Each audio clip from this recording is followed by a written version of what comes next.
우리 방송 청취자 여러분 안녕하십니까? 브라보 마이 라이프 고선미 인사드립니다. 행복한 아침입니다. 그리운 것이 있다면 그것은 외로움이다. 보고 싶은 사람이 있다면 그것은 사랑이다. 미워하는 사람이 있다면 그것 또한 사랑이다. 그리운 것도 보고 싶은 것도 외로운 것도 없다면 그것은 사랑을 모르는 사람이다. 네, 전기예의 시집 디아스포라의 황혼에 실린 시입니다. 외로움도 사랑이라고 표현을 하네요. 그리움도 미움조차도 사랑이라고 말하고 있습니다. 사람이 이 세상에 나와서 돌아가는 그 순간까지, 요람에서 무덤까지 그 모든 것에 사랑이 있다라는 그런 얘기인 것 같습니다. 그리운 것도 보고 싶은 것도 외로움도 사랑이라는 거 새롭게 가슴에 담아봅니다.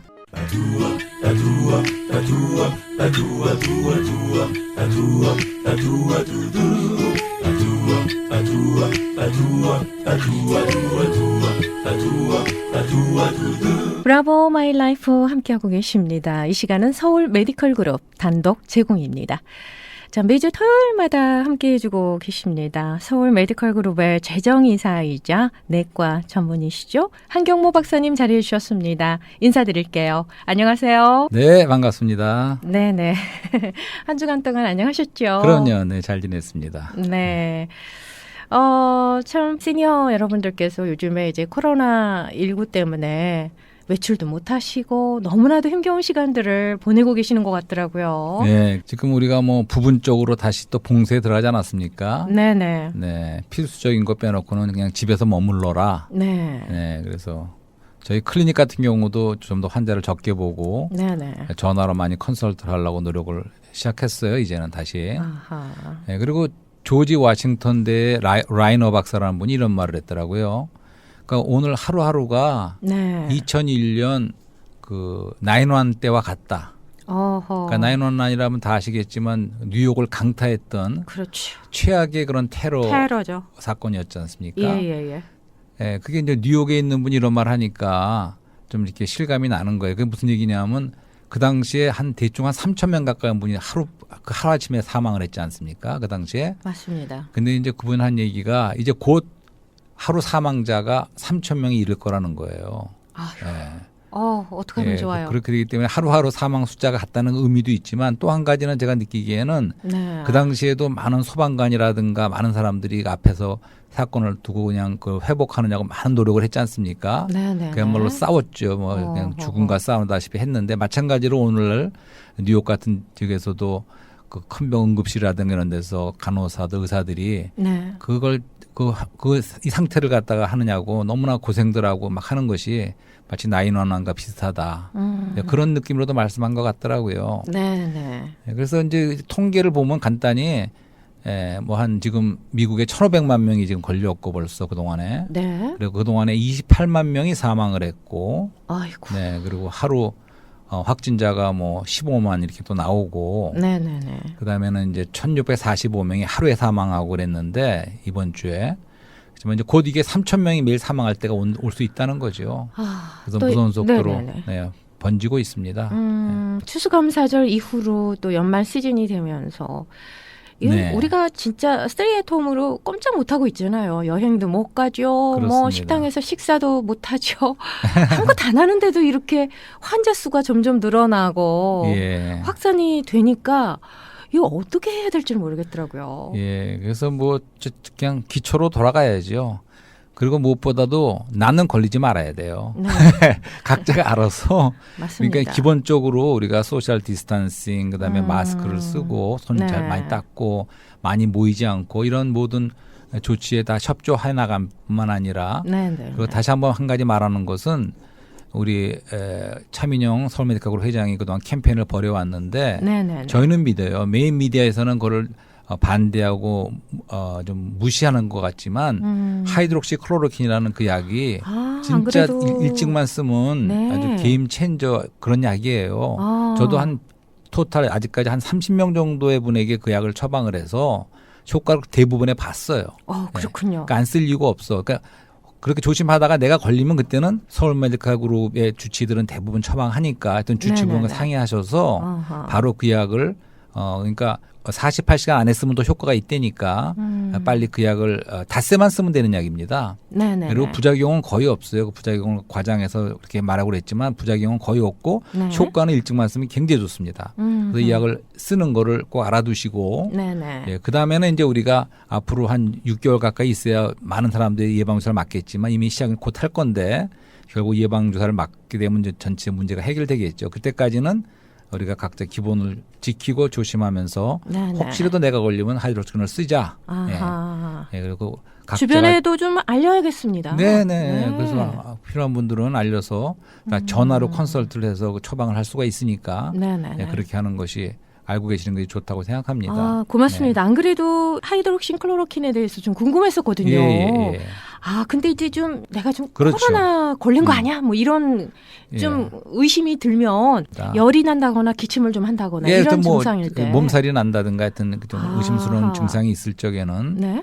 바로 연락을 해서 처방을 받아서 쓰는 것이 좋습니다. 지금 뭐 다행히 캘리포니아에서는 네. 대부분 약이 품절 현상도 아니고 다 받을 수가 있어요. 근데 보니까 뉴욕에 들어가 보니까 뉴욕에서는 의사가 처방해도 약방에 잘 안 줘요.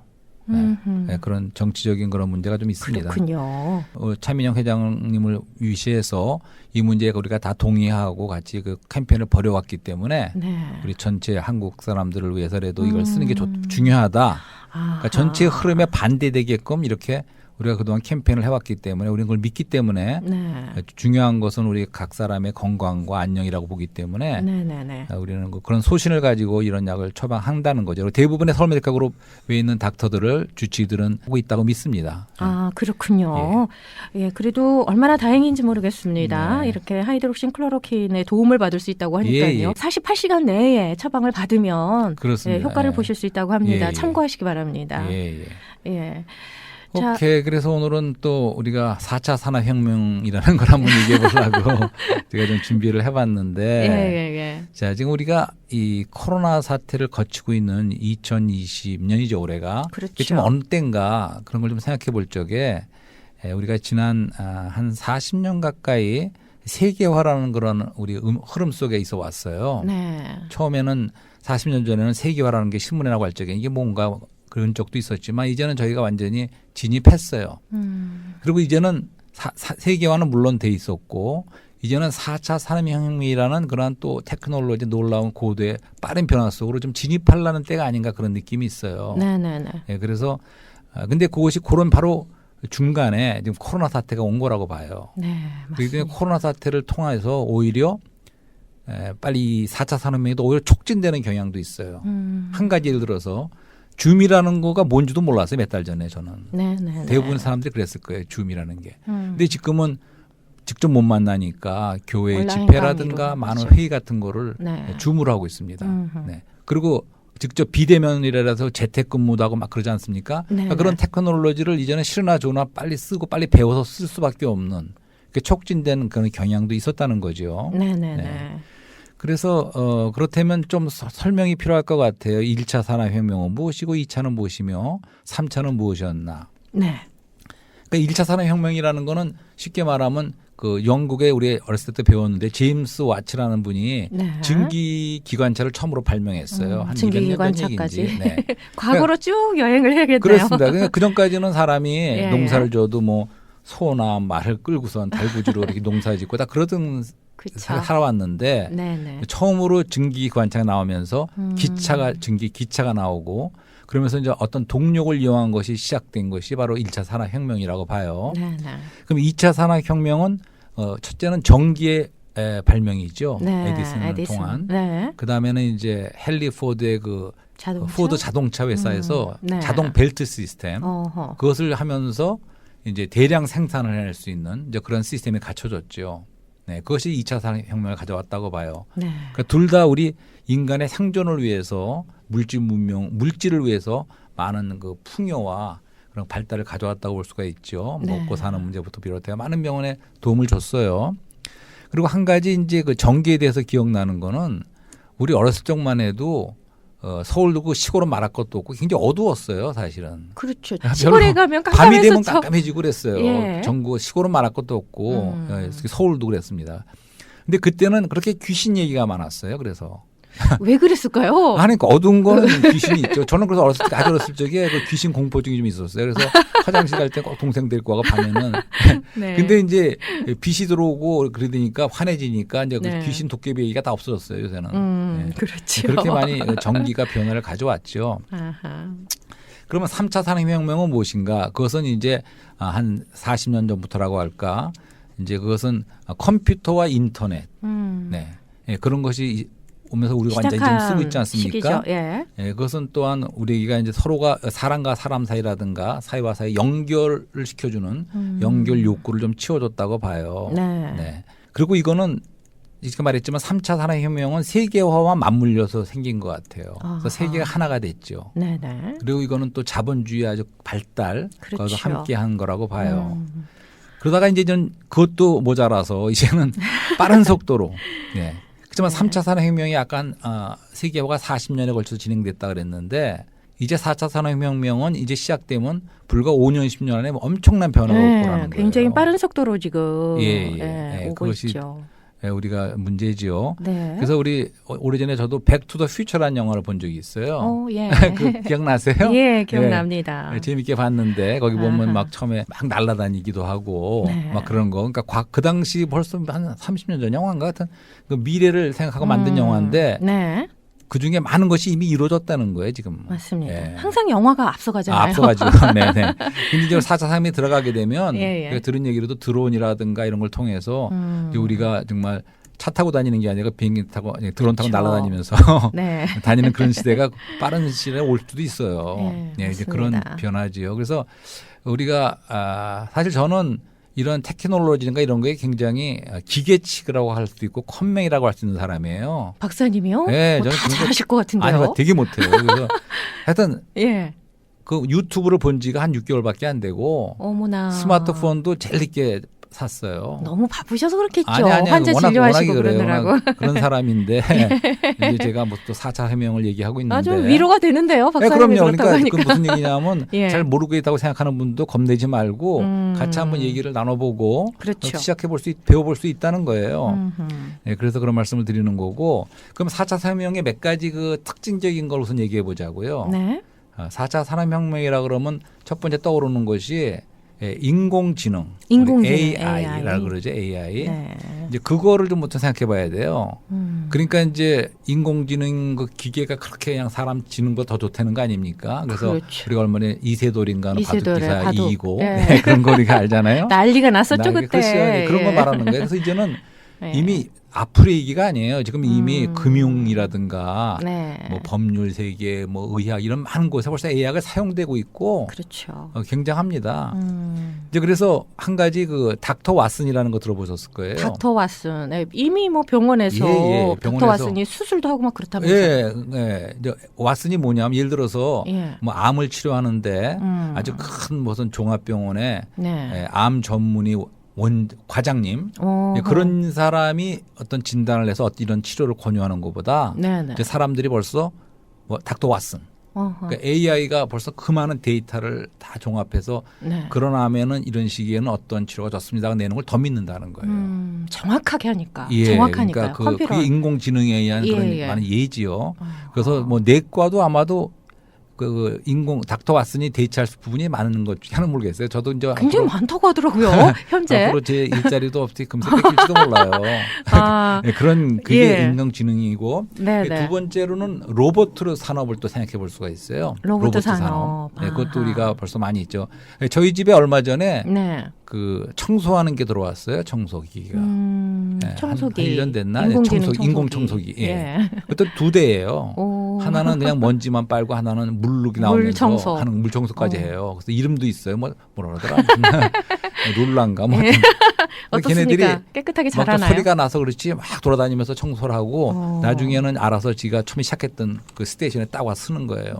네, 그 정도로 그것도 하나의 로봇이죠. 그렇죠. 네, 그래서 로봇을 생각하게 되죠. 4차 산업하면. 이제 그 다음에 빅데이터라고 그래서 네. 클라우드라는 건 구름이라는 뜻이죠. 예. 그래서 저는 이런 클라우드라는 게 진짜 구름에 있는 줄 알았어요. 하늘에 이렇게. 근데 그건 아닌가 봐요.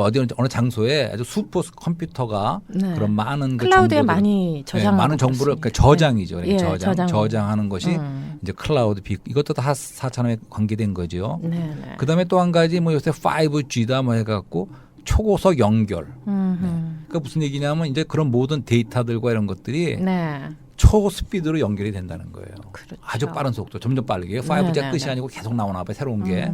이제 그런 것도 특징이고 그다음에 이제 사물 인터넷이라는 말도 들어봤어요. 네. 그러니까 어떤 사물에 그런 다 데이터가 다 있다는 거예요. 이제 한 가지 예를 들면 이제 중장비, 그러니까 뭐 이렇게 기계를 갖다가 팔게 되면 네. 그런 큰 회사에서 그러면 팔고 끝나는 것이 아니라 그 안에 있는 데이터를 가지고 다 예측을 하는 거예요. 그래서 요거 이제 이제 수리할 때가 됐고 그리고 미리 알려주는 거예요. 네. 그런 서비스까지 가능한 그러니까 모든 사물 안에 이렇게 인터넷 그런 재료가 다 들어가서 데이터가 네. 그래서 그런 걸 다 예측하고 하는 그런 것을 사물 인터넷이라고 그러는 것 같더라고요. 네. 그러니까 예측할 수 있고 맞춤형으로 뭘 다 미리미리 할 수 있는 이제 그러한 것이 또 사물 인터넷의 어떠함이 아닌가 싶습니다. 네. 이제 그렇게 볼 적에 이제 우리가 앞으로의 그러면 시대가 꼭 희망적이기만 한 것인가? 그러니까 젊은이들은 어떻게 생각할까? 그런 생각도 해봤어요. 그렇죠. 이제 생각하세요? 4차 산업혁명 시대가 이제 도래하면서 네. AI가 이제 이렇게 우리 생활 속에 깊숙이 이제 들어오기 시작했잖아요. 그렇죠. 이러다 네. 보니까 참 많이 걱정들 해요. 우리의 그러세요? 일자리를 맞아. AI들이 맞습니다. 로봇들이 다 맞아요, 맞습니다. 갖고 가는 거 아니야? 네, 그런 것도 그 있어요. 우리는 어떻게 해야지? 네네. 뭐 어떻게 해야 되나? 뭐 이런 네네. 고민들도 아마 젊은 사람들도 그렇고 그렇다면 제4차 산업혁명 시대의 최고의 직업은 뭘까?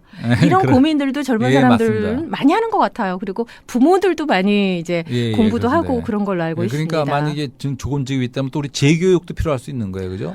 아니 평생 교육도 교육 필요할 수 방식이 좀 있고. 바뀌어야 된다고 예, 생각을 맞습니다. 합니다. 그래서 저도 주위의 젊은이들과 또 네. 환자로 찾아오는 분들도 커플들도 젊은 사람들에게 설문조사 비슷하게 물어봤어요. 저도 관심이 있어서 그분들이 어떻게 생각하나. 네. 그랬더니 반반이더라고요. 그러니까 어떤 분들은 좋게 보는 분도 있어. 적극적으로. 왜냐? 우리가 그렇게 발달되면 우리 일하는 시간이 이제 뭐 일주일에 하루 이틀만 일해도 될 거라는 거예요. 네네네. 그거 맞는 얘기예요.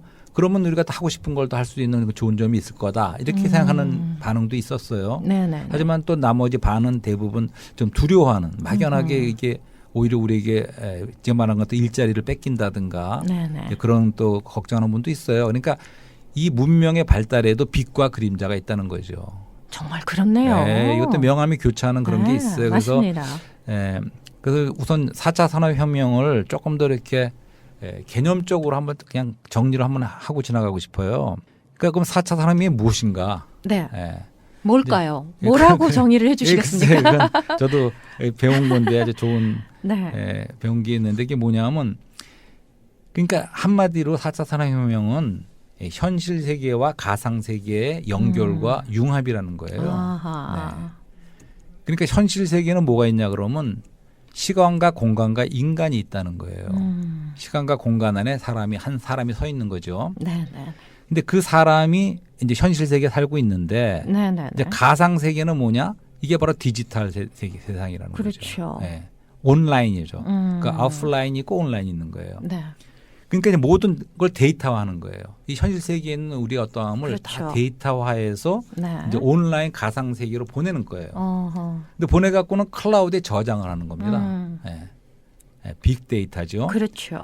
그러고 나서 AI가 그 안에서 그런 정보들을 편집하고 복제하는 거예요. 그래갖고 다시 현실 세계에 보내주는 거예요. 네. 그래갖고 인간을 위해서 최적화된 방식으로 보내준다는 거죠. 지금 현재 우리가 많이 사용을 하고 있죠. 예. 이거는? 그러니까 다시 간단히 말하면 네.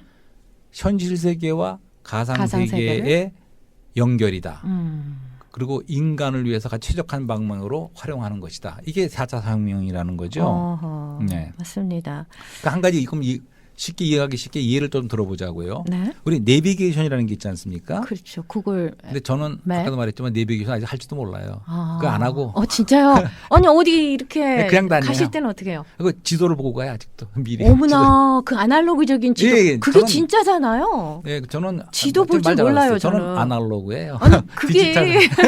사실 그게 진짜 어려운 건데. 아니 그건 저는 쉬운데 이건 근데요, 배우질 진짜 않았어요. 이 지도를 안 보고요. 이제는 이 다 내비게이션이 다 가르쳐 주니까 길을 안내하니까 뭐 생각할 필요가 없는 거예요. 그냥 찍으면 데려다 주니까 그래서 이 머리를 쓰지 않는다고는 할까요? 요즘에는 맞습니다. 머리를 안 쓰게 됩니다. 그것도 문제인 것 같아요. 그래서 내비게이션이 그렇게 하기 위해서는 이 공간 안에 있는 모든 데이터가 다 있어야 돼요. 신호등이 언제 어떻게 되고 뭐 그런 거. 그렇죠. 지도를 말할 것도 없고 구글이 왜 세계를 다 보고 있지 않습니까? 구글 지도가. 그렇죠. 그러니까 그런 모든 정보가 다 가는 거예요. 가상세계로.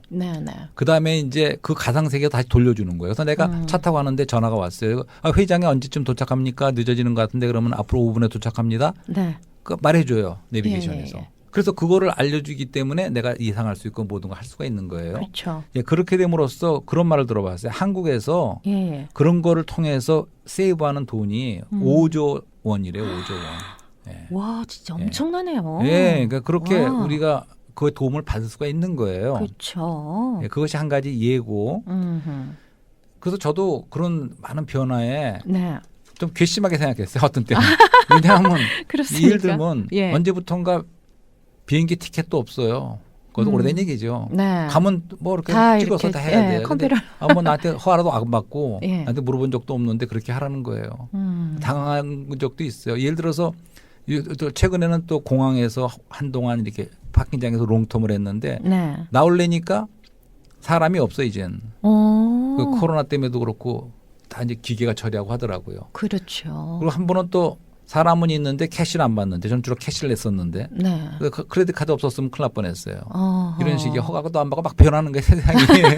당황하게 되고. 그렇습니다. 내 허락도 없이 누가 변하라고 그랬어요. 이럴 때는. 그래서 이제 한가 이런 말씀을 또 드리고 싶어요. 우리가 인간이 문명이 발달하면서 불이라는 게 크게 우리 도와줬지 않습니까? 불이 있음으로써 우리가 음식도 해먹고 막 이렇게 불로서 많은 동력과 이런 게 시작이 되지 않았습니까? 문명이.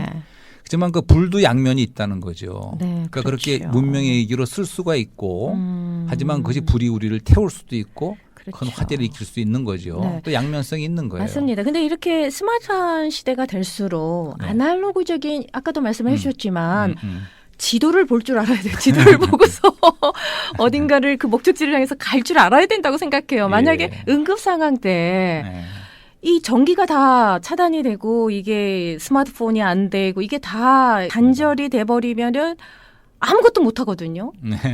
그럴 때 응급 상황에는 그런 아날로그적으로도 이런 게 다 필요하지 않을까 싶네요. 그것도 필요하지만 지도도 보고 계속 우리가 그렇게 항변할 수는 없다는 게 제 포인트입니다. 왜냐하면 저도 그런 걸 싫어하는 사람이지만 그렇습니까? 그렇지만 이제 아마신가 그런 게 있었어요. 크리스찬 집단인데 그러니까 18세기, 19세기 되면서 기계문명이 발달하잖아요. 그것은 옳지 않다고 생각한 거예요. 그래서 지금도 펜실베니아 가면 그런 분들이 있어요. 그러니까 마차를 끌고 다니고 자동차도 안 사고 전기도 사용하지 않고 모든 걸 이렇게 물질 문명을 거부하는 거예요. 과학을 거부하는 거예요. 그러니까 그게 극단이라는 거죠. 그렇죠. 그러니까 우리가 불을 사용하듯이 이런 4차 상명을 포함하여 모든 이런 발달되는 테크놀로지 하는 거를 알고 사용할 필요는 있다는 거죠. 하지만 거기에 무조건 우리의 희망과 모든 걸 거기에 또 둘 수는 없다는 거죠. 이것도 보수와 진보가 밸런스를 좀 유지를 해야 되겠네요. 바로 그런 밸런스 젊은 사람들은 좀 미래를 향해서 달려가고, 또 현재를 지키는 자들도 있어야 되고. 그래서 조금 그럼 부작용에 대해서 좀 말씀을 드리려고 그래요. 이런 모든 것의 부작용. 그러니까 예를 들어서 세계화와 자본주의에도 굉장히 좋아졌지만 부작용이 있다는 거죠. 그러니까 자본주의는 속성상 스탑할 수가 없는 게 있다는 거죠. 그렇죠. 예를 들어서 꼭 물건이 필요한 것만큼 알아갖고 만드는 게 아니고 경쟁적으로 서로 만들어야 되니까 만든다는 거죠. 그런 부작용이 있고 또 세계화 속에서도 부작용이 있었는데 4차 산업혁명에도 얼마든지 부작용이 있기 때문에 이런 것들이 다 규제가 필요하다는 것입니다. 규제가 필요하다. 예를 들어서 그 부작용이 대표적으로 뭐가 있냐면 디지털 거대 기업들이 독점할 수가 있다는 거예요. 우리가 알잖아요. 뭐 아마존이니 애플이 그런 많은 게 있지 않습니까? 그것을 독점할. 그래서 지금 미국에서도 지금 그런 독점에 반대되는 법을 만들려고 그러지 않습니까? 그런 부작용이 있을 수 있고, 그다음에 부의 양극화. 그러니까 1%의 그 돈 많은 사람들이 뭐 반 이상 돈을 갖고 있다든가 이런 식의 부의 양극화, 불평등이 심화된다든가 또 젊은이들의 일자리가 없어진다든가 이런 분명히 부작용이 있다는 거예요. 그렇기 때문에 규제가 필요하고 그러니까 사람다운 그런 것을 위해서는 우리가 이런 테크놀로지의 발달과 함께 그것이 규제가 꼭 필요하다는 거예요. 그리고 AI도 너무 발달해 버리면 사람을 우리 지배한다는 말 들어보지 않았습니까? 그렇기 때문에 AI에도 규제가 필요하고 그리고 어떤 우리가 생명 도전에 대한 생명공학과 발달도 어떻게 보면 우리 생명 자체를 파괴할 수 있는 그런 좀 무서운 데까지 도전할 수가 있다는 거예요. 그런데도 그래도 규제가 필요하지 않습니까? 그렇죠. 그래서 뭐 줄기세포라든가 이런 것도 미국에는 아직도 규제가 심한 편이에요. 하지만 한국이나 중국 쪽에서 오히려 규제가 심하지 않지요. 그러니까 이런 모든 것에 부작용을 위해서 규제가 있어야지만이 그것이 어떻게 보면 정부의 역할이고 우리 사회의 역할이지요. 네, 알겠습니다. 오늘 공부 많이 했는데요. 그 세계적인 IT 자문 기관이죠. 그 가트너가 2017년에 그 인공지능이 인력 고용에 미칠 영향에 대해서 발표한 게 있는데요. 여기에 따르면 2023년에 의사, 변호사, 교수 등 전문직의 3분의 1 이상이 인공지능에 의해서 대체되고 2030년에는 90% 이상이 대체된다. 이렇게 보고 있거든요. 지금 우리가 코로나 사태 속에서 불확실성과 어떻게 보면 혼돈의 그러한 사태 안에 있지 않습니까? 인간의 한계도 느껴보면서 그럴 적에 우리가 지금 이렇게 굉장히 빨리 발달하는 이런 기계 문명, 인간의 문명에 대해서 얘기를 하면서 저는 왜 그런지 그 고전 중에 고전인 성경 창세기의 그 바벨탑이 이게 생각났어요. 사실 바벨탑이라는 것은 우리가 인문학적으로도 신문이라는 데서 가끔 나오는 거예요. 그러니까 인간 문명의 바벨탑을 쌓았는데 그것이 무너졌다. 그런 말을 모든 사람이 알고 있을 거예요. 근데 창세기 말씀에 의하면 이 바벨탑을 쌓았을 적에 이것이 하나의 성이지만 그 위에는 또 탑을 쌓았다는 거예요. 그래서 하늘에 닿는 탑을 쌓는다. 하늘 끝까지. 그리고 우리들의 이름을 내자 이러면서 쌓았어요. 그것이 의미하는 바는 사실은 사람들이 하늘에 닿으려는 노력이었습니다. 맞습니다. 그래서 이건 어떻게 보면 하느님에 대한 도전도 있는 거예요. 우리 이름을 내자. 우리 자기를 피하라자. 이런 거였습니다. 그럴 때에 그것을 갖다가 하나님이 보실 적에는 인간이 땅에서부터 하늘에 이룰 수가 없다는 걸 아시기 때문에 그거를 허물어뜨려줬어요. 흩어져 놓습니다. 그리고 바벨이라는 말 자체가 분열이라는 뜻이 있어요. 혼돈과 분열. 그래서 그런 걸 보면서 우리가 4차 산업혁명 아까도 말씀드렸지만 우리가 하늘에 도달할 정도로 이렇게 인간들이 그냥 많이 발달되고 하는 가운데 우리가 거기에 참된 우리 희망을 둘 수 있는 것인가. 그것은 우리가 아니라고 봐요. 우리가 꿈이 있어야 되는데 우리 것이 어떠한 꿈인가. 그러니까 하늘이 땅이 연결돼야 되지만 우리가 이것은 진정한 꿈을 가져야지 우리가 인본주의 그러니까 휴머니즘이라는 게 사람을 위하는 거지만 사람이 사람을 위한다고 위해지는 게 아니라는 거죠. 그러니까 진정한 의미의 우리 사람을 위한 진정한 길이 무엇인가. 그런 꿈을 우리가 가져보고 또 다음 시간에 계속해서 우리가 좋은 얘기를 많이 해봤으면 좋겠습니다. 알겠습니다. 그 창세기에 나오는 바벨탑. 어떻게 이렇게 AI 시대 4차 산업혁명하고 이렇게 연결지을 생각을 하셨는지요? 놀랍습니다.